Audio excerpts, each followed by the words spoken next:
Si atsika fa ny fahasoavan'Andriamanitra miaraka amintsika.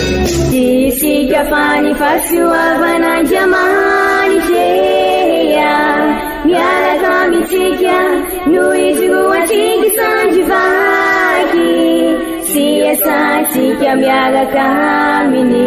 Ny fianakaviana no taniketsa ipoiran'ny vocation. Déploie ton cœur et viens nous sauver. Délivre-nous de tout. Fasisika tokoa fa ny fahasoavan'Andriamanitra miaraka amintsika. Isika fa ny fahasoavan'Andriamanitra miaraka amintsika noho izy roatsika sandrivaky sy asantsika miaraka aminy. Fa olo raika atikoatran'isika ao aminy, fianakaviana iray ao aminy, tsy misy efitrevitra. Ny olo no mampizara indraindray fa Andriamanitra i Jesoa lay mpiandrony tsara nanolotra ny aina olo raika ary ao amin'ny fiangonana ao amin'ny eglizy dia sambatra antsika mahasapa an'izay.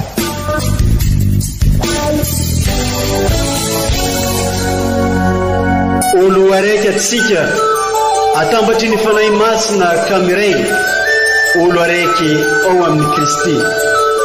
Fandaram-pampianarana iaranao amin'ny son excellence Monseigneur Benjamin Marc Caramarson eto amin'ny radio Fahio.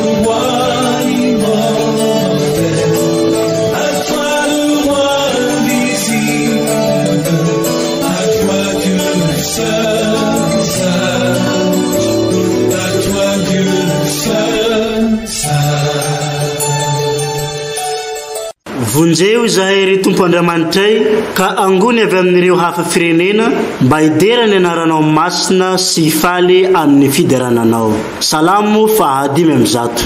Faly magnano mbola tsara atsika jiaby agny antokantragno agny. Atsika zay mpiaino na radio fagniry mamitsika sy manjohy hatrany ity onjam-peo mamitsika ity. Onjam-peo natao ampitambatra atsika ologno raiky sy agnitarana ny vaovao mahafaly Kristy.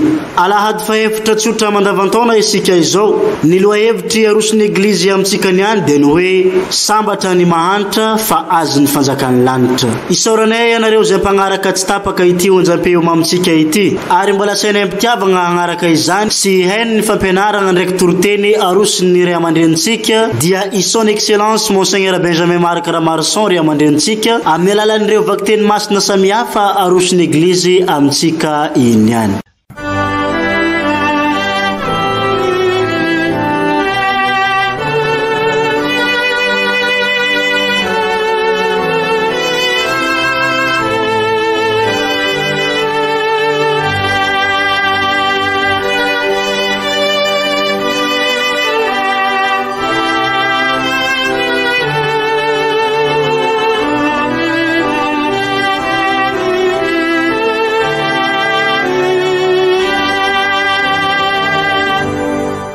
Vakiteny masina voalohany boky ny Sofonia mpaminany. Mitadiavan'ny Tompo ianareo manetry tena rehetra amin'ny tany izay efa nanaraka ny lalàny, ka tsao ny fahamarinana, ka tsao ny fanetrentena. Ho tafahaloka angamba ianareo amin'ny andro ny fahatezeran'ny Tompo. Avelako eo aminao ny vahoaka ambany sy manetry tena anankiray izay hatoky ny anaran'ny Tompo. Ny sisa amin'ny Israely dia tsy hanao ny tsy marina na ilaza lainga ary tsy ahitana eo ambavany intsony izay lela mandainga. Fa ihinana sy andro fehizay izy ireo ary tsy hisy olona anaitaitra azy. Izany ary ny tenin'ny Tompo, isaorana ny Andriamanitra.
Vaky teny masina faharoa, taratasy voalohany masina Paoly apôstôly ho an'ny kristiana tany Korinty. Ry kristiana havana, jereo ange izato ianareo antso hoe tsy firy no endra araka ny nofo, tsy firy no mahery, tsy firy no avy-razana, fa izay ataon'izao tontolo izao adala no fidin'Andriamanitra ampamenitra ny endry. Izay ataon'izao tontolo izao malemy no fidin'Andriamanitra ampamenitra ny mahery. Ary izay ivarazana amana fanesa amin'izao tontolo izao dia ny atao tsy misy aza no fidin'Andriamanitra ahatsinotsinona ny misy. Mba tsy hisy nofo irearea eo anatrehan'Andriamanitra fa avy aminy no maha ao amin'ny Kristy Jesoa anareo. Dia ilaina ataon'Andriamanitra fahendrena sy famarinana ary famasinana amampanavotana ho antsika. Mba ho tanteraka ny voasoritra hoe izay mirearea, oka ny tompo no ho reareany. Izany ary ny tenin'ny tompo isorina ny Andriamanitra.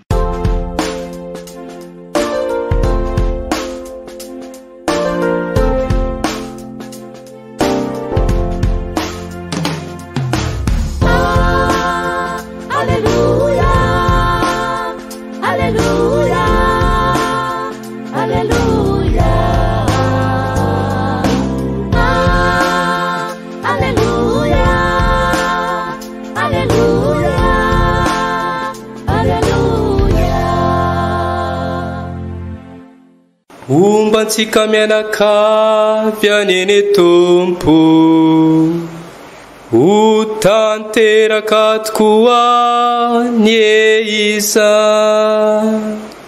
Evanjely masina nosoratan'ny Mastai Matio, voninahitra ny eo anao re tompo. Tamin'ny zanandro zany no nahita ny vahoaka i Jesoa dia niakatra teo an-tendrombohitra. Ary rehefa tafapetraka izy dia nanatona azy ny mpianany, ka niloabava izy nampianatra azy nanao hoe: sambatra ny mantra-panahy fa azy ny fanjakany lanitra, sambatra ny malemy fanahy fa izy no andovan'ny tany, sambatra izay mitomany fa alana alahelo, sambatra izay nona sy mangetaheta ny famarinana fa hovoky izy, sambatra ny mamindra fo fa amindrana fo izy, sambatra ny madio fo fa ahitan'Andriamanitra izy, sambatra ny tia fihavanana fa antsoina hoe zanak'Andriamanitra izy, sambatra ny miaritra ny fanenjehana noho ny rariny fa azy ireo ny fanjakan'ny lanitra, sambatra ianareo raha tevatevena sy enjena ary ampangenalenga amin'ny ratsy rehetra noho ny amiko, mifalia sy miravoravoa ianareo fa lehibe ny vasoanareo any an-danitra.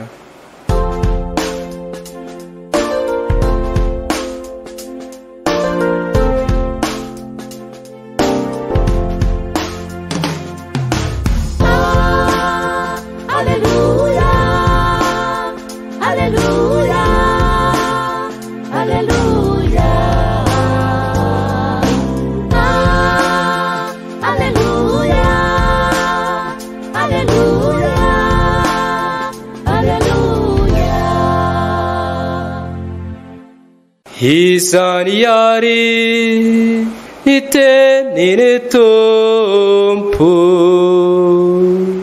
tirany ho anao ry Kristy.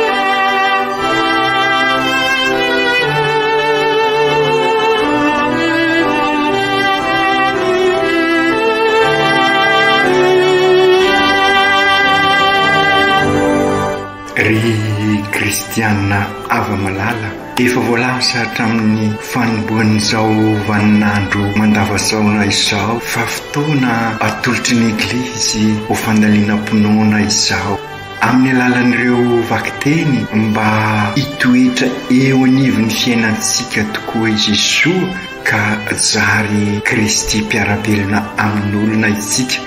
Ny tanjona dia mba ampivahatra ny finoana amin'ny fiainana ary izay raha teo moa no ezaka ataosika amin'izao synode izao fa indrindra ny tapany faharoa etrezika indrindra ankehitriny ka ahatonga sika hanao asa fikolokoloana, fanajana, fiarovana ny tontolo iainana mba ho tranobe ombonana, olovanjafy, olovan'ny taranaka faramandimby ity tany isika ity satria araky ny averimberitsika dia ny vocation si hatramin'ny naharin'Andriamanitra tsika dia hiambina hiaro ny sahany edena ka ny sahany edena dia siza fa ity tany ity izay tranobe ombonana ka milaza miara-mahita nefa isika fa ity tranobe ombonana ity dia fa robaka ankehitriny noho ny etraketraka sika olombelona satria noho isika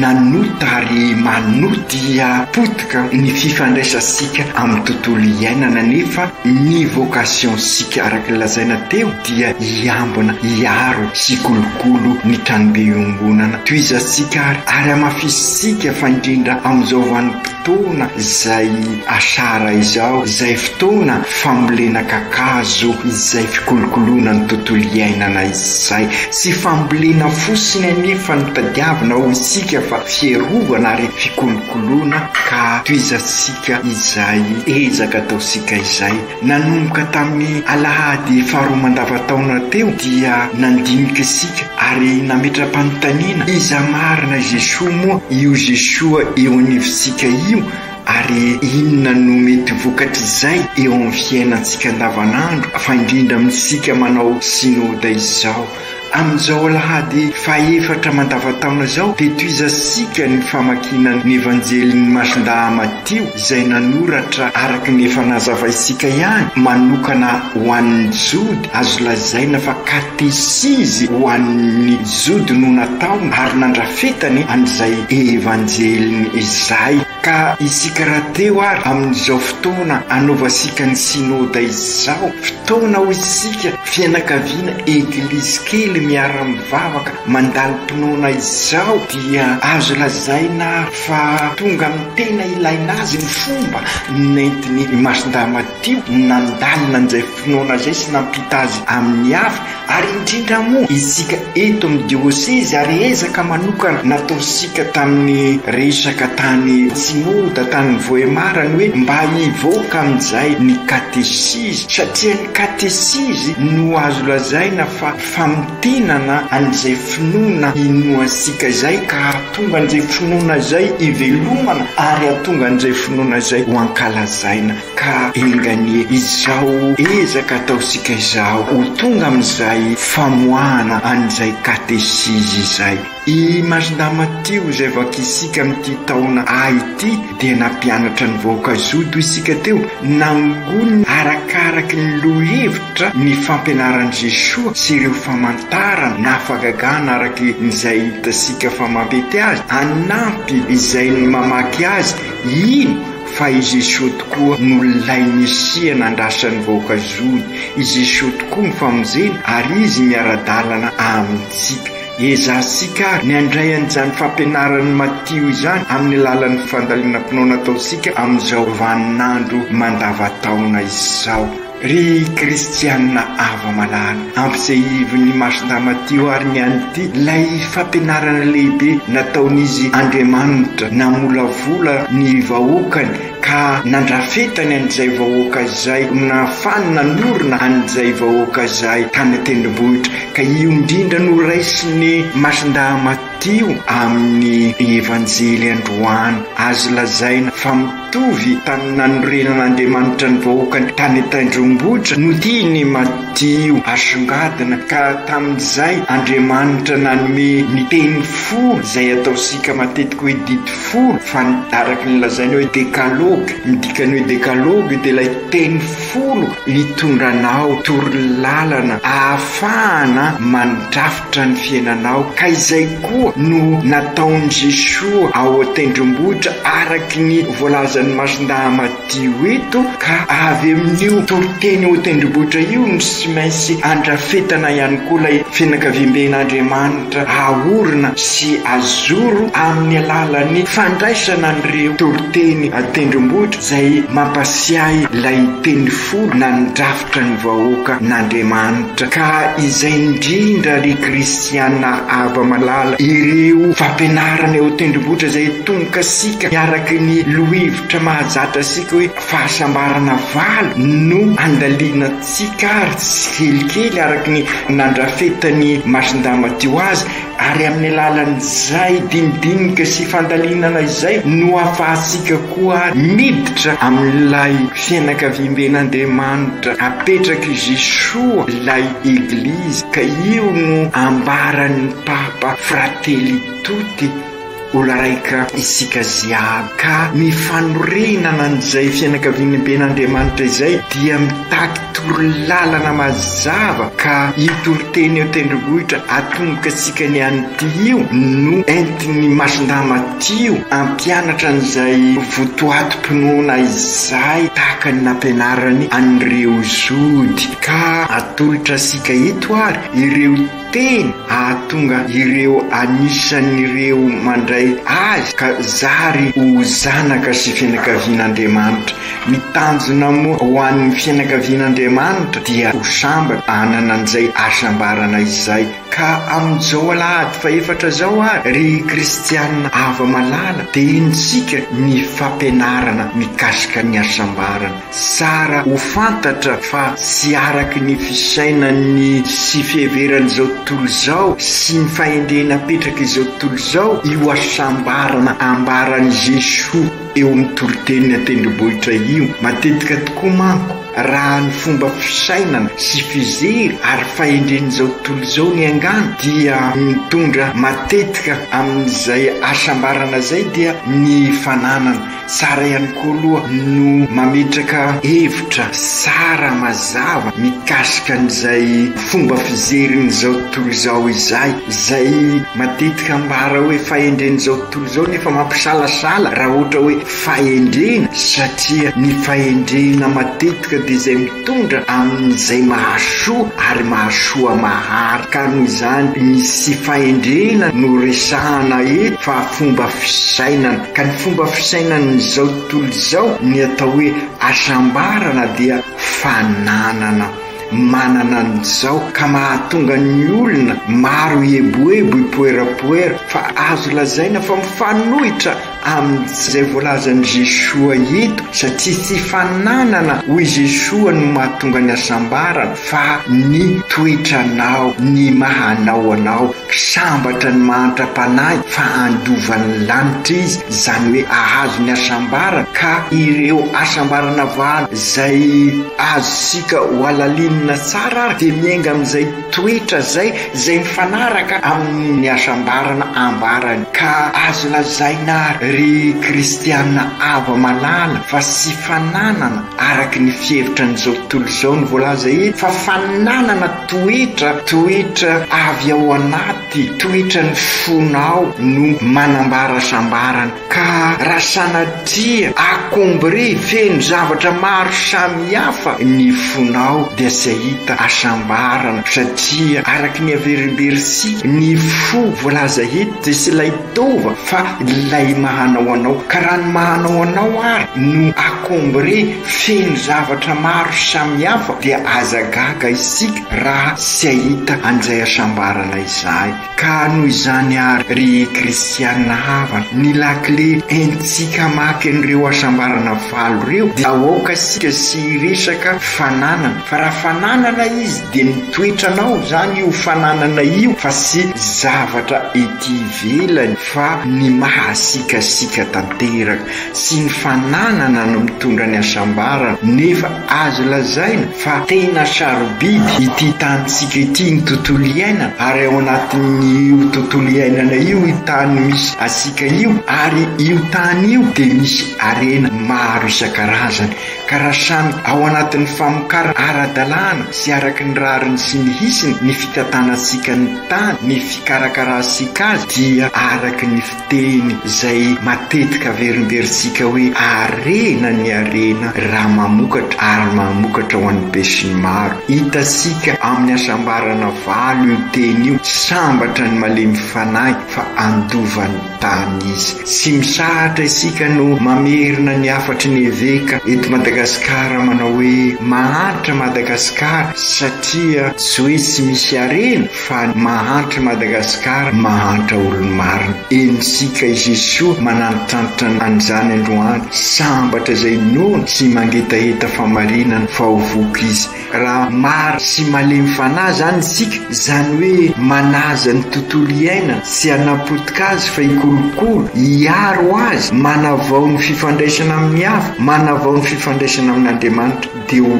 lavitra ny fanapotehana ka ahitasika fivelarana ny mahaolona sy ny olona manontolo. Raha tsy misy tokoa manko ny fanapotehana dia amokatra arena tena izy sika, ary ny arena ao anatin'ny fihavanana sy ny fifankatiavana dia mitondra ny fifanasoavana. Ka izay le voalaza hoe andovan'ny tany. Ka mifanohitra an'izay raha mifanapotika isika, raha ny herisetra no entina ifandraisasika amin'ny tontolo iainana amin'ny hafa ary ny fifandraisasika amin'Andriamanitra. Besaka ary ny manontany hoe inona ny tena toetra tena ilaina ahafana miaro ny tontolo iainana. Izay indrindra ry kristiana hava io lalana mitondra amin'ny asambarana voalazan'i Jesoa eto io, ny toetra sarobidy ahafahasika mivelona indray ilay vocation no arianasika hatramin'ny voalohany. Dia sinona zay fa ny fahalemem-panahy. Ny olona malemy fanahy dia manaja ary mizoro amin'ny marina. Arak'izay voalaza izay toetra tsara asongadina izany raha mandinika ny asambarana isika. Tsara ny manamarika fa ny asambarana sy mampitodika naoviana amin'ny lasa fa mitarika kosa ibanjina ny anio ary indrindra manasa sika hiatrika ny ho avy feno fanantenana. Izay ny atao hoe asambarana. Izay ny mahatonga azy mifanohitra amin'ny fitiavan-tena izay mampikombana ary manosika trany izerin'ny lasa, satria ny ao an-tsaina dia anangona ary ny fanangonana iny no heverina mitsinjo ny ho avy, kanefa matoanao afaka manangona dia manilikilika ary mampiasa herisetra. Fa ho an'izay malemy fanahy kosa dia anavao ny fifandraisany izy ka manavao ny fifandraisany amin'ny mpiarabelona sy amin'Andriamanitra. Sambatra ny malemy fanahy, sambatra ny mahantra-panahy, sambatra ny tia fihavanana dia azo lazaina fa programa apetraka Jesosy amintsika ireo ivelomansika isan'andro ny ady amin'ny rasy ary amin'ny fivelaram-piainana. Ka raha tanteraka ireo dia mahatonga sika iombona bebe kokoa ary ametraka lamim-piainana ahafahasika ivelatra. Ka izay indrindra raha tamin'ny voalohanysika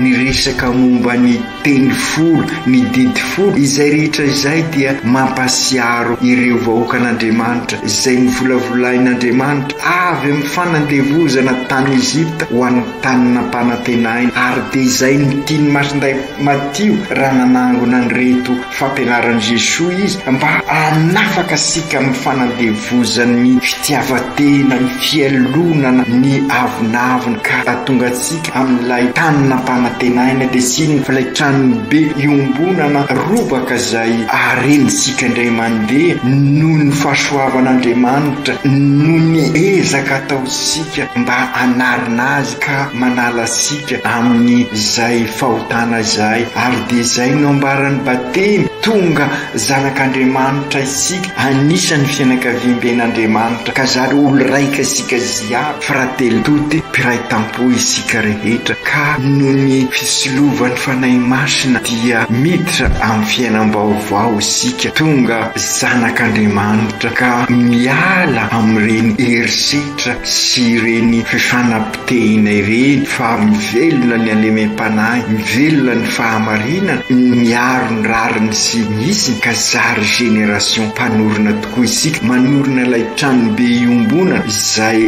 robaka ka noho ny herisetra sy ny lainga sy ny fitapitaka, fa anarina azy kosa ao anatin'izay alemem-panahy izay. Ka izay indrindra re kristianina havana no tiany Sofonia mpaminany amin'ny vakiteny voalohany amintsika raha averiny eto ny toetra ilaina ahafahana mivelona an'izay asambarana izay, mitarika sika ny mpaminany Sofonia ikasaka ny fahamarinana sy ny fanetretena ary alemem-panahy azahosika n'izay asambarana izay. Io no toe-panahy ampianariny ivakiteny amintsika, toe-panahy ao anatin'ny fahamarinana sy fanetretena. Izany no mahatonga sika fandrindra amin'ny sekoly katolika maka fotoana maromaro zay ny hoe ny manao ny marina no endry ary ny fahendrena no mahaolona afaka antsika. Matoy sika mbola mikorontana dia tsy mipetraka tokoa ny fahamarinana sy ny fanetretena.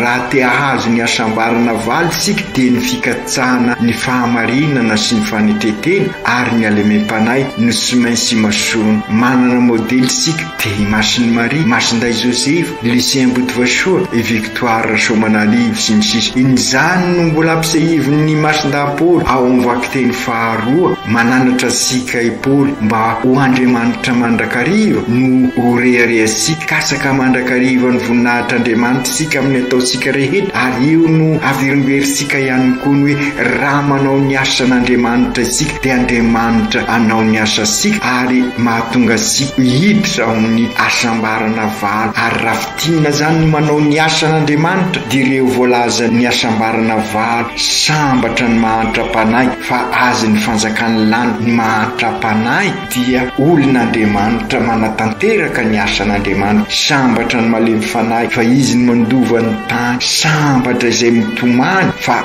alaina alahelo izy, tsy hoe tadiavina ny itomany fa itomany amin'ny fanatanterahana ny sitrapon'Andriamanitra, sambatra izay nona sy mangetaheta famarina fa hovoky izy, sambatra ny mamindra fo fa amindrana fo izy, sambatra ny madio fo fa ahitan'Andriamanitra izy, sambatra ny tia fihavana fa nsoina hoe zanak'Andriamanitra izy, sambatra ny enjera no ny rariny fa azy ireo ny fanjakan'Andriamanitra. Ireo no fahasambarana atolotran'i Jesosy ao antsika araka ny efa mivolaza sika, tsy fananana ireo isika fa toetra tsy maintsy ananana kosa, ary azo lazaina fa programam-piainana apetraky ny Jesosy amintsika, zany hoe hiady amin'ny fanohitra amin'ireo ao am-posika ao sika fa hivelona hiroso lalindalina koa amin'ny fanatanterahana ny sitrapon'Andriamanitra. Ho antsika eove oka hiezaka isika anana fahalemem-panahy ahafahasika mivelona izao synody tapany faharoa izao. Mila olona folakevitra isika fa ny fahalemem-panahy no ahafana manorina lanitra sy tany vao. Io zany ny programa manokana ho antsika amin'ity taon'ity torolalana ho asika io. Mila olona malemy fanahy ny diosezisika sy ny tanànatsika tsiraikiraiky, ny eglizisika, ny fianakaviana eglizy kely, ka amin'izay isika andovan'ny tany, zany hoe ho lanitra vao ny tanitsika ka hiaina ao anatin'ny fiadanana sy fahasambarana isika. Ry Jesosy zokinay io natoronao anay ny lalakombana amin'ny tena fiainana dia ny fiainana mitondra ny asambarana izay ianao no nivelona azy voalohany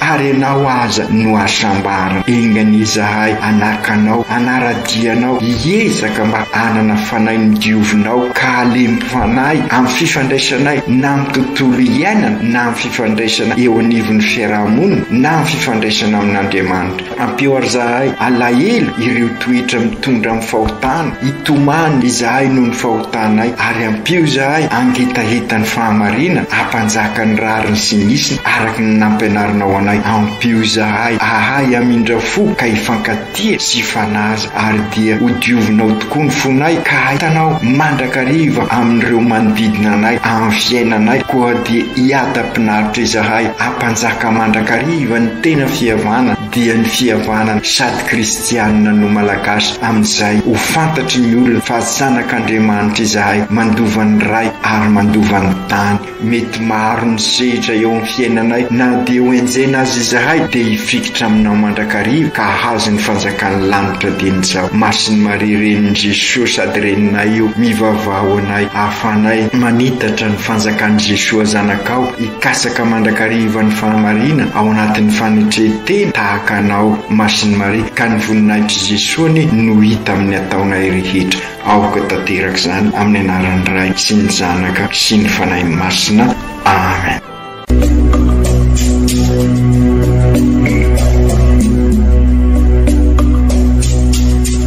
Tsy atsika fa ny fahasoavan'Andriamanitra miaraka amintsika.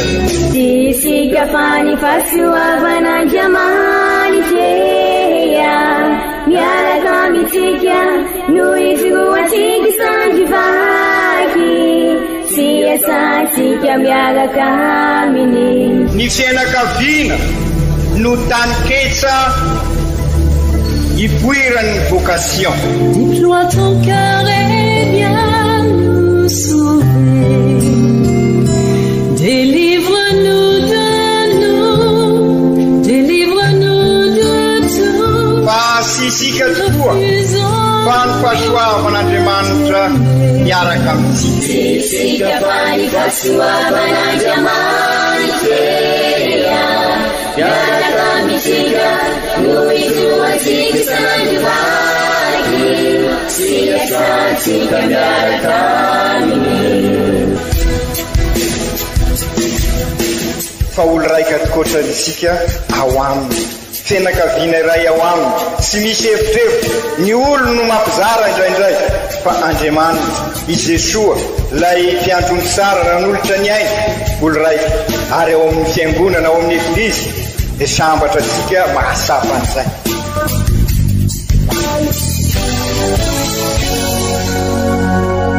olo araiky atsika atambatry ny fanahy masina kamiray olo araiky ao amin'ny Kristy. Fandaram-pampianarana iaranao amin'ny son excellence Monseigneur Benjamin Marc Ramarson eto amin'ny radio Fania.